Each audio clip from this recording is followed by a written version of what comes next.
En ce qui concerne mes pratiques, on pourrait utiliser le mot protéiforme, c'est-à-dire que j'ai plusieurs médiums. Je me laisse des libertés en fonction de ce que j'ai envie de dénoncer ou interroger ou rendre sensible. Tant qu'il y a une poésie, il y a un truc qui se dégage et que c'est drôle, quelque part ça me suffit.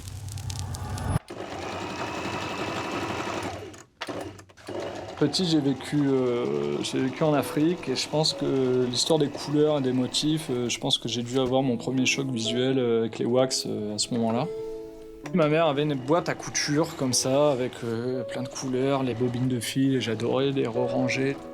Bon, comme c'était à maman, que c'était un peu le Graal, un peu inaccessible pour moi.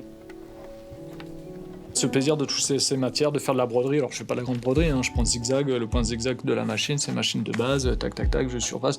Et de avoir ce choix de couleurs chatoyantes ou flash, marié avec les tissus, jouer du contraste, voilà, ça m'a plu. Puis de là j'ai commencé à développer, donc il y a ce travail de photographique sur le costume ici à La Réunion.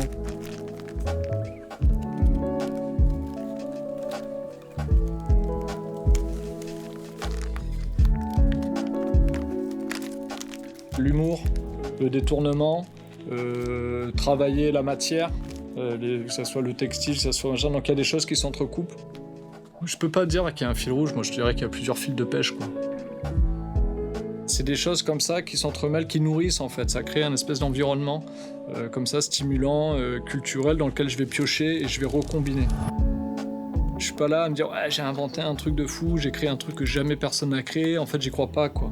On ne fait que combiner, on fait des ajouts, on retire, on fait des collages. Et c'est de là que va naître un troisième sens.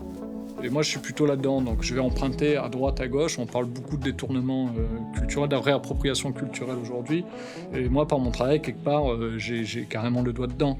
Maintenant c'est juste de savoir reconnaître où est-ce qu'on a pris les choses et pas se dire je suis l'initiateur de machin, de connaître un peu l'histoire de telle matière ou de telle chose, ou ce qui va renforcer aussi la légitimité de pourquoi ce choix.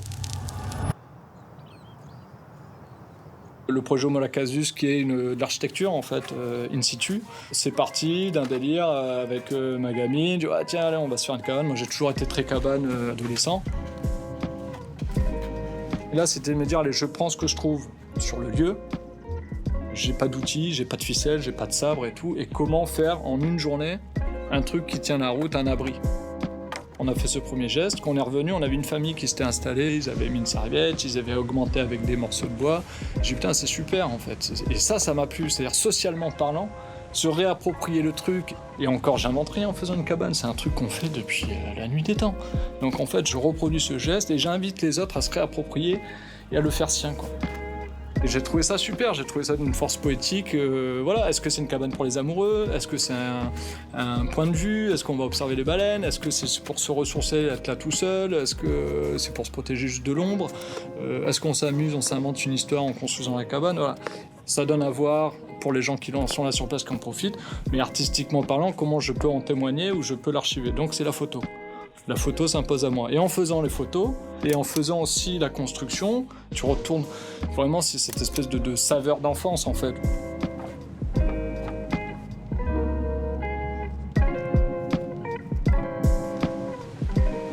L'underground aujourd'hui, pour moi, ce serait les ZAD en fait. Des zones à défendre et aussi bien des ZAD intellectuels, tu vois, et je pense qu'on en a vraiment réellement besoin. Maintenant, est-ce que moi, me situer en tant qu'artiste underground ou pas, limite je m'en fous en fait.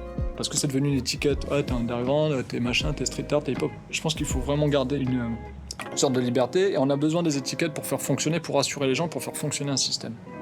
Si je veux être vraiment punk, attitude, machin, je veux dire fuck le système et je rentre pas dedans. Maintenant, le système, comme je te dis, il est un peu partout, quoi. Tu vois, on est un peu cerné quelque part.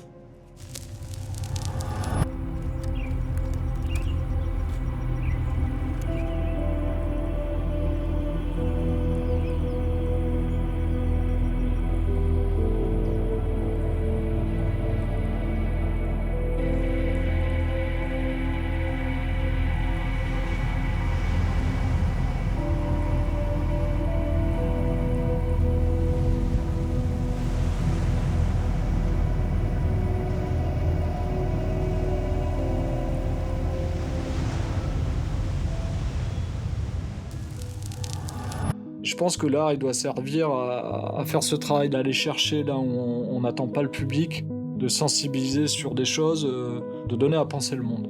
Et après, peu importe les façons de le faire. Je pense que le côté espace public est vachement intéressant pour ça. C'est quand on va chercher un public qui pense que les lieux d'exposition, c'est pas pour lui. Au moins, il y a cette part humaine qui me semble importante dans l'élaboration de la société d'aujourd'hui et de demain, quoi. Je m'appelle Jean-Marc Lacaze et je suis artiste plasticien.